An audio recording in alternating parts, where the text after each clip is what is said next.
نحمده ونستعينه ونستغفره ونؤمن به ونتوكل عليه ونعوذ بالله من شرور أنفسنا ومن سيئات أعمالنا من يهده الله فلا مضل له ومن يضلل فلا هادي له ونشهد أن لا إله إلا الله وحده لا شريك له ونشهد أن سيدنا ومولانا محمدا عبده ورسوله صلى الله عليه وعلى آله وأصحابه وسلم تسليما كثيرا كثيرا أما بعد فأعوذ بالله من الشيطان الرجيم بسم الله الرحمن الرحيم يا أيها الذين آمنوا إذا نودي للصلاة من يوم الجمعة فاسعوا إلى ذكر الله وذروا البيع ذلكم خير لكم إن كنتم تعلمون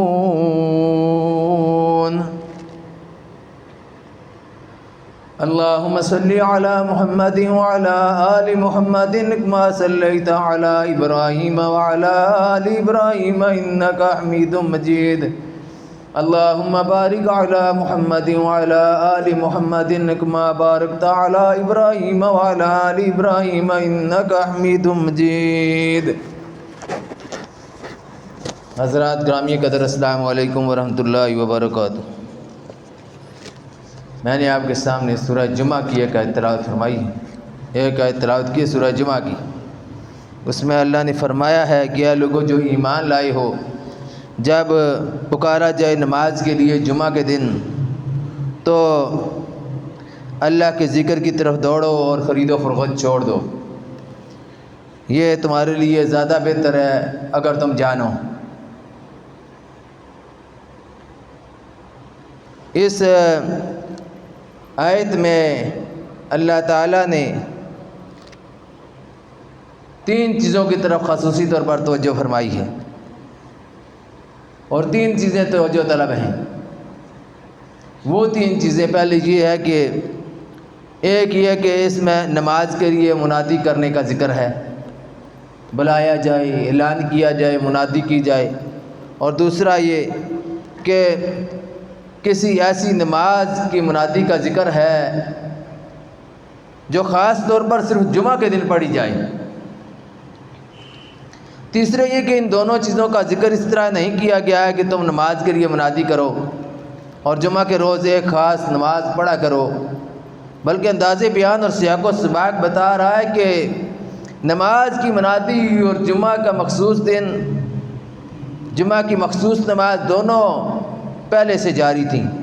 البتہ لوگ یہ غلطی کر رہے تھے کہ جمعہ کی منادی سن کر نماز کے لیے دوڑنے میں تساہل برتتے تھے اور خرید و فروخت کرتے رہتے تھے، اپنے کام کاج نہیں چھوڑتے تھے، کام کاج کرتے رہتے تھے. اس لیے اللہ تعالیٰ نے اس آیت کے بیان کرنے میں یہ غرض ہے کہ لوگ وہ خرید و فروخت چھوڑ دیں، کاروبار چھوڑ دیں جب اذان ہو چکی. اذان ہونے کے بعد اپنے کام کاج چھوڑ دیں اور نماز کی طرف لپکیں، نماز کی اہمیت کا احساس ان کے اندر بیدار ہو اور فرض جان کر اس کی طرف دوڑیں. تو ان تینوں باتوں پر غور کرنے سے یہ اصولی حقیقت واضح ہوتی ہے کہ اللہ تعالیٰ نے اپنے نبی صلی اللہ علیہ وسلم کے ذریعے سے جس نماز کا اس میں حکم دیا ہے، وہ احکام جو اس کے ہیں وہ قرآن میں نہیں ہے، اس کا وقت بھی قرآن میں نہیں بیان ہوا، اس میں بلانے کا طریقہ بھی قرآن میں بیان نہیں ہوا. وہ نبی کریم صلی اللہ علیہ وسلم نے کی حدیث سے ہمیں معلوم ہوتا ہے. تو اس سے یہ بھی معلوم ہوا کہ قرآن میں ایک اس جگہ اور ایک سورہ مائدہ کی آیت نمبر 58 میں اس بات کی توثیق کی گئی ہے. بلانے کی طرف ٹھیک ہے کہ نماز کا جب ٹائم ہو جس وقت آواز دو، ادھر فرمایا گیا کہ جب نماز کے لیے پکارنا ہو تو اس وقت منادی کی جائے، اور ادھر فرمایا کہ جمعہ کی نماز کے لیے منادی کی جائے.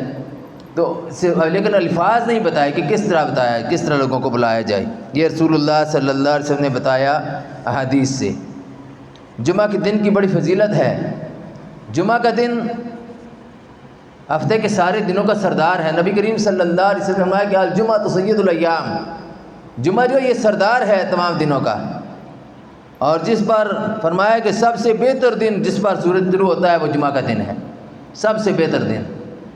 پھر اسی دن فرمایا قیامت قائم ہوگی، اور جمعہ کے دن ہی حضرت آدم علیہ السلام کی تخلیق ہوئی، وہ پیدا کیے گئے، جمعہ کے دن ہی ان کو جنت سے نکالا گیا اور دنیا میں ان کو بھیجا گیا۔ اسی طرح قیامت بھی جب قائم ہوگی تو جمعہ کا ہی دن ہوگا۔ جمعہ فرض عین ہے، یہ موقدہ علی الکفایہ یا دوسری تیسری نماز نہیں ہے، نفل نماز نہیں، جمعہ فرض عین ہے۔ اور جمعہ وہ نماز ہے کہ جس کے لیے اللہ تعالیٰ نے نام لے کر بلایا ہے کہ جمعہ کی جب نماز کے لیے بلایا جائے، منادی کی جائے تو اس وقت اللہ کے ذکر کی طرف دوڑو۔ فجر کا اعلان نام لے کر نہیں کیا، ظہر کا نام لے کر نہیں، عصر کا نام لے کر نہیں، عشاء کا نام لے کر نہیں، ان نمازوں کا نام لے کر نہیں فرمایا، مغرب کا بھی نام لے کر نہیں فرمایا، لیکن جمعہ کا خصوصی طور پر نام لے کر اللہ نے فرمایا کہ جمعہ کے دن جب تمہیں پکارا جائے تو اللہ کے ذکر کی طرف دوڑو۔ اس کی فرضیت زور سے زیادہ معید ہے، یعنی اس کی فرضیت کی زور سے بھی زیادہ تاکید ہے، زور کی نماز سے زیادہ تاکید ہے اس نماز کی جو جمعہ کی نماز ہے۔ اس دن سورہ کہف کی جو تلاوت کرے گا، ایک جمعے سے لے کر دوسرے جمعے تک اس کے لیے نور جگمگاتا رہے گا۔ اتنی بڑی فضیلت ہے اس آدمی کے لیے جو سورہ کہف کی تلاوت کرتا ہے جمعہ کے دن۔ پھر ایسے آدمی کو اللہ تعالیٰ دجال کے فتنے سے بھی محفوظ فرمائے گا۔ اور پھر اس طرح کر کے جو درود شریف ہے اس کی بھی کثرت جمعہ کے دن کرنی چاہیے، عام دنوں میں درود کثرت سے پڑھنا چاہیے، اس کے بڑے فوائد ہیں، اتنے مسئلے حل ہوتے ہیں درود شریف کی وجہ سے جس کا کوئی شمار ہی نہیں۔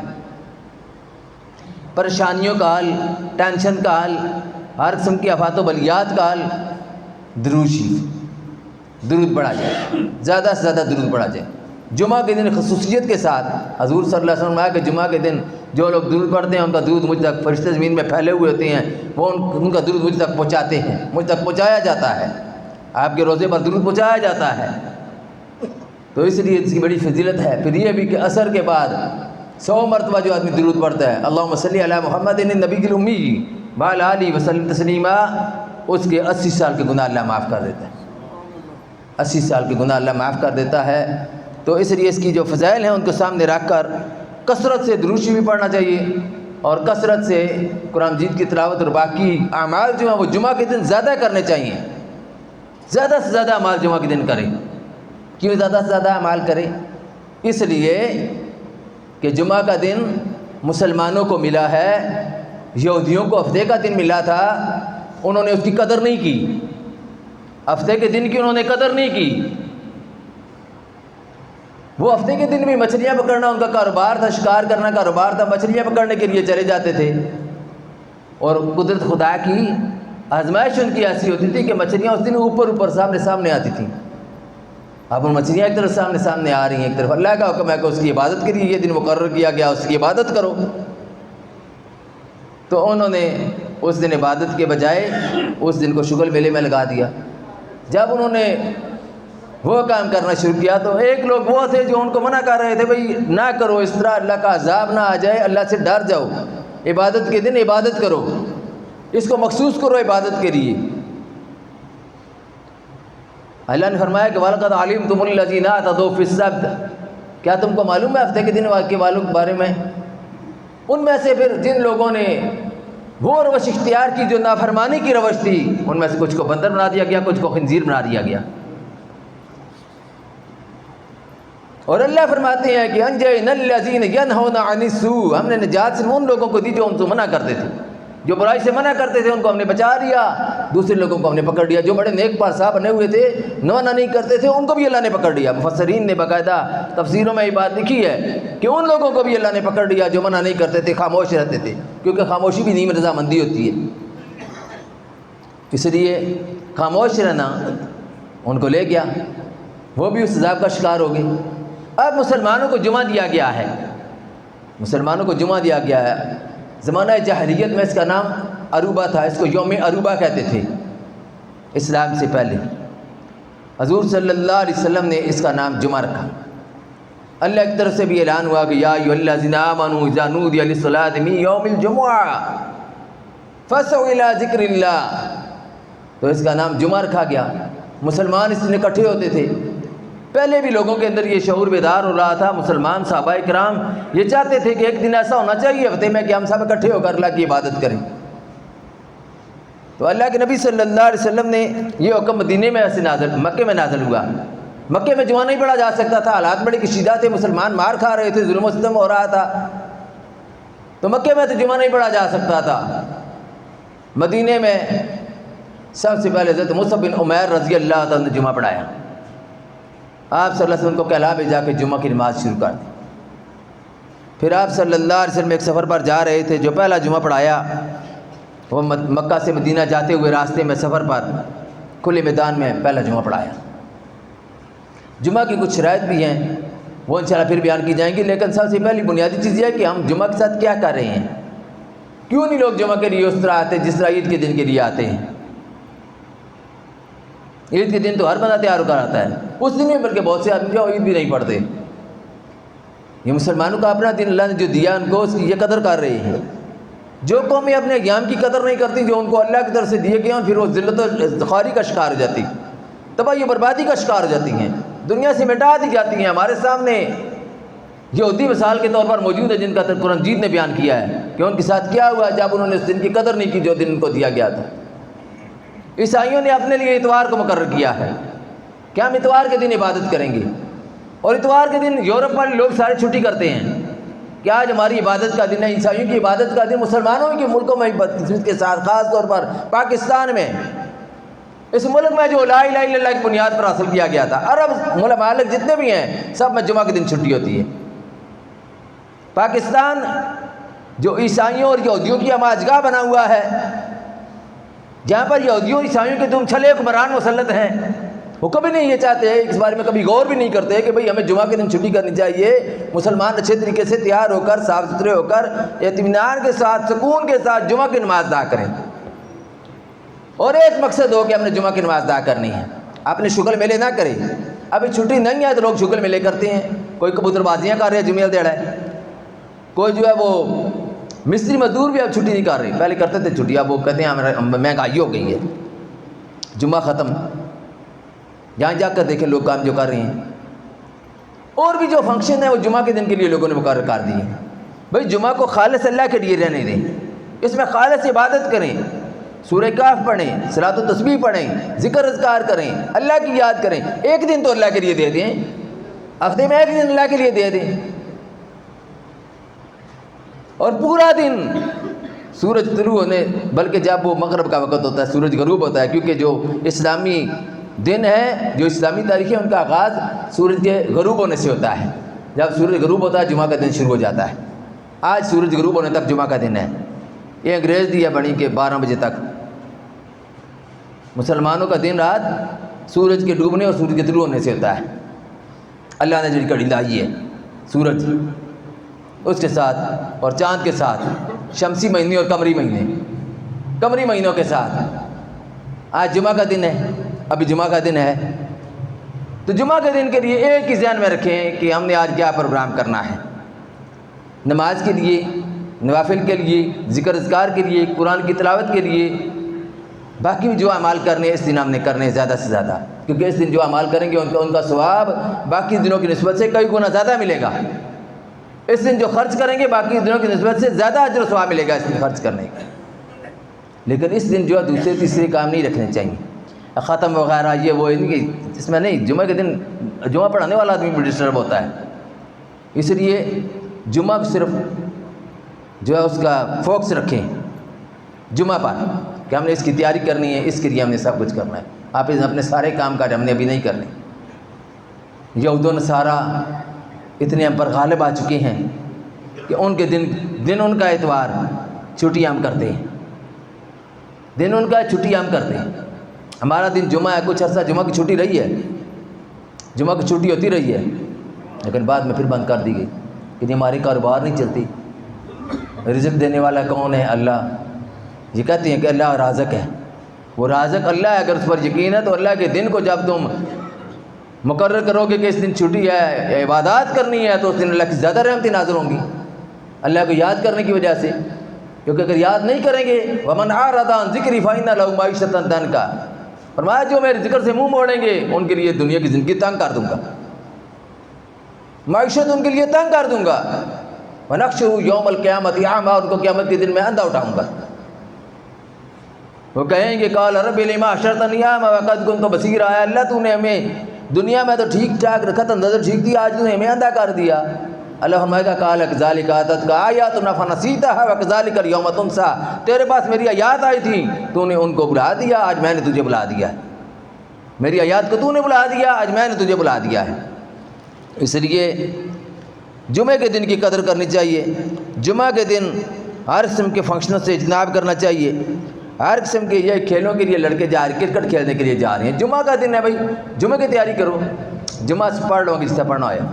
نمازوں کی کوئی پرواہ نہیں، پچھلے 2 جمعہ نماز پر لگائے تھے کہ نماز کی فکر کریں، نماز کی طرف لوگ نہیں آ رہے، اتنی بڑی آبادی ہے، ہزاروں کی آبادی ہے، نماز پڑھنے کے لیے تو 100 آدمی بھی نہیں ہوتا۔ مسجد کے اندر کتنے آدمی آ جاتے ہیں؟ 100 آدمی تو اندر آ جاتا ہوگا، 250-300 آدمی زیادہ سے زیادہ اگر پڑھتے جمعہ ادھر پڑھتے ہوں گے، باقی ملا کر چلو 1000 سے کم آدمی بہرحال ہوں گے جو جمعہ پڑھنے والے ہوں گے۔ لیکن یہ جو مرد ہیں 10 سال سے اوپر کے بچے اور 80 سال سے نیچے کے مرد، وہ تو 3000 کے قریب آبادی ہے، لیکن اتنی آبادی میں 1000 آدمی بھی نہیں جو جمعہ کی نماز پڑھنے والا ہو۔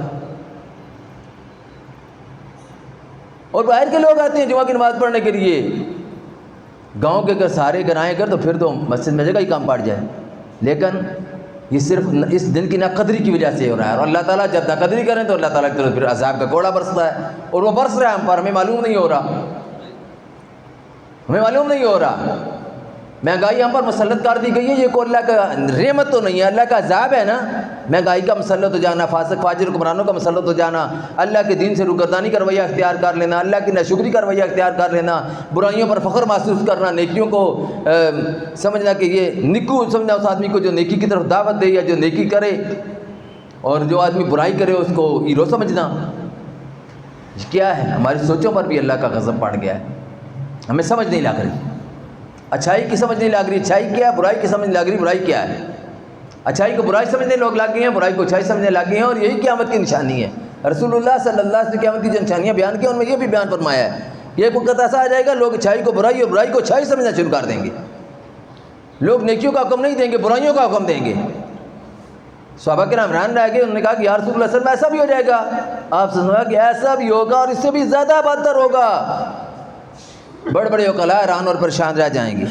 تو جمعہ کے دن کی اہمیت اور جمعہ دن کا احساس ہمارے اندر نہیں رہا۔ حضور صلی اللہ علیہ وسلم نے فرمایا ہے کہ جو آدمی 3 جمعے نہ پڑھے لگاتار 3 جمعے، اس کے دل کو اللہ تعالیٰ منافق کا دل بنا دیتا ہے، اس کے دل کو اللہ تعالیٰ منافق کا دل بنا دیتا ہے جو 3 جمعے لگاتار چھوڑ دے۔ جمعہ کی نماز کا ادا کرنا بہت ضروری ہے۔ حضور صلی اللہ علیہ وسلم کا یہ بھی ارشاد ہے کہ جو لوگ جمعہ کی نماز پڑھنے کے لیے نہیں آتے، میرا دل کرتا ہے کہ جوانوں کی ایک جماعت کو ساتھ لے کر ان لوگوں کے گھروں کو جا کر آگ لگا دوں، لیکن وہاں پر عورتیں اور بچے اور بوڑھے ہوتے ہیں جن کی وجہ سے ان گھروں کو میں آگ نہیں لگاتا۔ اتنے ناراض اللہ کے نبی صلی اللہ علیہ وسلم ہوتے ہیں۔ ادھر کی کچھ وجوہات ہیں جن پر نماز جو گھر میں پڑھنے کی اجازت ہے، معذور ہو، چل کر مسجد نہ آ سکتا ہو، اور اسی طرح جنہیں اتنا سخت بیمار ہو، پھر بارش اتنی شدید ہو، مسجد نہ پہنچ سکتا ہو، راستے میں دشمن کا خوف اور ڈر ہو کہ وہ قتل کر دے گا، مسجد نہ اس لیے پہنچ سکتا ہو، اس لیے یہ جو عذر ہے حضور صلی اللہ علیہ وسلم نے یہ عذر فرمایا۔ اس کے علاوہ اور عذر بھی کچھ فقہاء نے لکھے ہیں، گھر کے اندر کوئی آدمی بیمار ہے، اس کو سنبھالنے والا نہیں، تو آدمی گھر میں نماز پڑھ سکتا ہے، اور بھی کچھ اس طرح کے شرعی عذر ہیں، لیکن جو عذر ہمارے پاس ہیں وہ عذر نہیں ہے۔ ہمارے پاس کیا ہے عذر؟ ہمارے پاس ایک میرے پاس وقت نہیں ہے، وقت نہیں ہے اس لیے میں نہیں آ سکتا۔ اور جمعہ کی نماز کے لیے اس وقت آپ خود اندازہ لگا رہے ہیں، جمعہ کی تقریر ختم ہونے والی ہے، ابھی جماعت کھڑی ہو جائے گی، باہر تقریباً سین میں تھوڑے سے آدمی ہیں، کچھ اندر آدمی ہیں، لیکن گاؤں کتنی آبادی کتنی ہے۔ پھر ہم یہ بھی نہیں کہہ سکتے کہ باہر دوسری مساجد میں کیفیت جو کچھ اور ہے کہ وہاں پر مسجدیں بھری ہوئی ہیں، کچا کچ مسجدیں بھر چکی ہیں اور یہاں پر بقایا آدمی آئے ہیں، نہیں، یہ مرکزی جامع مسجد ہے، لیکن یہاں پر بھی اس طرح کی کیفیت نہیں ہے، اس طرح کے افراد نہیں جمع ہو سکتے جس طرح ہونے چاہیے۔ لوگوں کو فکر نہیں ہے آخرت کی، اور جمعہ کی نماز کا لوگوں کو مقام نہیں پتہ۔ حضور صلی اللہ علیہ وسلم کہ جس نے جمعہ کی نماز ادا نہ کی اس کی زکوٰۃ نہیں، اس کا زکوٰۃ ادا کرنا اللہ کو قبول نہیں، اس کی کوئی نماز اللہ کو قبول نہیں۔ اس کا صدقہ، اس کے فطرہ، اس کا جن کے جو کچھ بھی اعمال ہیں سارے نفلی اعمال، فرضی اعمال، وہ بھی سارے اللہ کے مقبول نہیں ہیں جو جان بوجھ کر جمعہ کی نماز چھوڑ دیں۔ جان بوجھ کر لوگ چھوڑتے ہیں، جو عذر ہم سمجھتے ہیں وہ عذر نہیں ہوتے۔ پھر اسی طرح کر کے حضور صلی اللہ علیہ وآلہ وسلم نے اس دن کی جو فضیلت بیان کی ہے، آپ صلی اللہ علیہ وسلم نے فرمایا صلاۃ المسافر رکعتان، کہ مسافر کی 2 رکعتیں ہیں، اور صلاۃ الفجر رکعتان، فجر کی 2 رکعتیں ہیں، اور صلاۃ الجمعہ رکعتان، جمعہ کی 2 رکعتیں ہیں۔ فرمایا تمام غیر قصر علی لسان نبیکم صلی اللہ علیہ وآلہ وسلم وانما کثرت الجمعہ لاجل الخطبہ، کہ تمہارے نبی کریم صلی اللہ علیہ وسلم کی زبان سے یہ نکلے ہوئے لفظ ہیں، حکم ہے حضور صلی اللہ علیہ وسلم کا، مسافر کی نماز، فجر کی نماز، جمعہ کی نماز 2 رکعتیں ہیں، اور یہ پوری نماز ہے، یہ قصر نہیں۔ جمعہ کے دن جو 2 فرض پڑھ جاتے ہیں، ان کا بڑا مقام ہے، بہت بڑا اجر و ثواب ہے۔ ایک جمعہ سے لے کر دوسرے جمعہ تک اللہ تعالیٰ گناہ معاف کر دے۔ کفا یہ ان کے جس طرح ایک وضو دوسرے وضو تک، ایک نماز دوسرے نماز تک، ایک جمعہ دوسرے جمعہ تک، لیکن نمازوں کی پابندی اگر ہم مسلمان کریں تو اس کے بہت سے فائدے ہیں۔ پھر فرمایا کہ جب بلایا جائے جمعہ کے دن تو اس وقت کیا کرو، دوڑ کر آؤ۔ اور جمعہ کی نماز کے فضائل میں یہ بات فرمائی، اور اس کی تاکید میں کہ حضرت عبداللہ ابن مسعود رضی اللہ عنہ فرماتے ہیں، وہی حدیث ان لوگوں کے گھروں کو جلانے کا حکم جو لوگ جان بوجھ کر نہیں نماز پڑھنے کے لیے آتے، اور خاص طور پر جمعہ کی نماز۔ ایک دفعہ ایک جگہ عشاء کی نماز کے متعلق حضور صلی اللہ علیہ وسلم نے یہ بات فرما دی۔ پھر یہ بھی فرمایا کہ جو شخص کسی حقیقی ضرورت اور جائز عذر کے بغیر محض لاپرواہی کی بنا پر، بے پرواہی پر مسلسل 3 جمعے چھوڑ دے، فرمایا اللہ اس کے دل پر مہر لگا دیتا ہے، بلکہ ایک حدیث میں یہ الفاظ ہیں کہ اللہ اس کے دل کو منافق کا دل بنا دیتا ہے، اللہ اس کے دل کو منافق کا دل بنا دیتا ہے۔ اب جمعہ کے جو کچھ احکام ہیں وہ الگ ہیں کہ جمعہ کس جگہ فرض ہے۔ بہرکیف جمعہ جو ایک جگہ ہوتا ہے، جگہ جگہ جمعہ نہیں قائم کرنا چاہیے۔ اسلام کا صحیح طریقہ یہ ہے کہ سب مسلمان بے شک مختلف فرقوں کی ہوں، مختلف مسالک کی ہوں، سارے مسلمان کی حیثیت سے ایک جگہ جمع ہوں، اور ان کی افرادی قوت ظاہر ہو کہ اتنی بڑی تعداد میں مسلمان ہیں، اتنی بڑی تعداد میں مسلمان ہیں۔ گاؤں گاؤں، بستی بستی، بلکہ ایک ایک گاؤں میں زیادہ جمعے شروع کر دینا، یہ اسلام کا وہ مقصد نہیں اس طرح پورا ہوتا جو اسلام کا اصل مقصد ہے۔ اسلام کا اصل مقصد یہ ہے کہ قوت جو ہے وہ ظاہر کی جائے، طاقت ظاہر کی جائے، مسلمان اکٹھے بیٹھیں، آپس میں ملاقات کریں، آپس کے تعلقات معلوم ہوں، ہفتہ وار ملاقات ہو جائے۔ لیکن اس طرح کر کے تو اگر ہو جائے تو پھر تو بہت سے مسلمان جو ہیں وہ بکھر جاتے ہیں، منتشر ہو جاتے ہیں۔ اسلام مسلمانوں کو منتشر نہیں کرتا، اسلام اہل ایمان کو متحد ہونے کی دعوت دیتا ہے۔ واعتصموا بحبل اللہ جميعا ولا تفرقوا، کہ سب مل کر اللہ کی رسی کو مضبوطی کے ساتھ پکڑو اور فرقے فرقے نہ ہو جاؤ۔ تفرقہ بازی کے ذریعے سے مسلمان ٹکڑوں ٹکڑوں میں تقسیم ہو کر الگ الگ اپنے اپنے مسالک کے حساب سے جمعہ کی نماز جو ادا کرتے ہیں، یہ بھی صحیح نہیں ہے، یہ رسول اللہ کا طریقہ نہیں ہے، یہاں یہ صحابہ کا طریقہ ہے۔ کوشش ہونی چاہیے تمام اہل ایمان کی کہ جمعہ جو ہے وہ ایک جگہ ہو، ایک جگہ سب اکٹھے ہو کر منتشر نہ ہوں، اکٹھے ہو کر ایک جگہ جمعہ کی نماز ادا کریں، قوت اور طاقت تاکہ ظاہر ہو، اہل ایمان کی قوت اور طاقت ظاہر ہو۔ بہرحال جمعہ کی نماز میں لاپرواہی نہیں کرنی چاہیے، سستی نہیں کرنی چاہیے، اپنے بچوں کو ساتھ لے کر آنا چاہیے، اپنے بھائیوں کو ساتھ لے کر آنا چاہیے، عید کی نماز کی طرح ان کو ساتھ لے کر آیا کریں، اور اس کا بڑا اہتمام کیا کریں، کوشش کیا کریں کہ یہ پورے اہتمام کے ساتھ جمعہ کی نماز ادا ہو۔ اگر ہم کوشش نہیں کریں گے تو آہستہ آہستہ پھر یہ تعداد جو ہے ختم ہو جائے گی۔ کوشش کرنی چاہیے کہ اس سے کئی گنا زیادہ مسلمان بڑی تعداد میں جمعہ کی نماز کے لیے مسجدوں میں پہنچیں، جس مسجد میں بھی جمعہ کی نماز ادا کریں، لیکن بڑی تعداد میں موجود ہونا چاہیے، اور ہر مسلمان کو جمعہ کی نماز ادا کرنی چاہیے۔ اللہ عمل کی توفیق نصیب فرمائے۔ آخر دعوانا الحمد للہ رب العالمین۔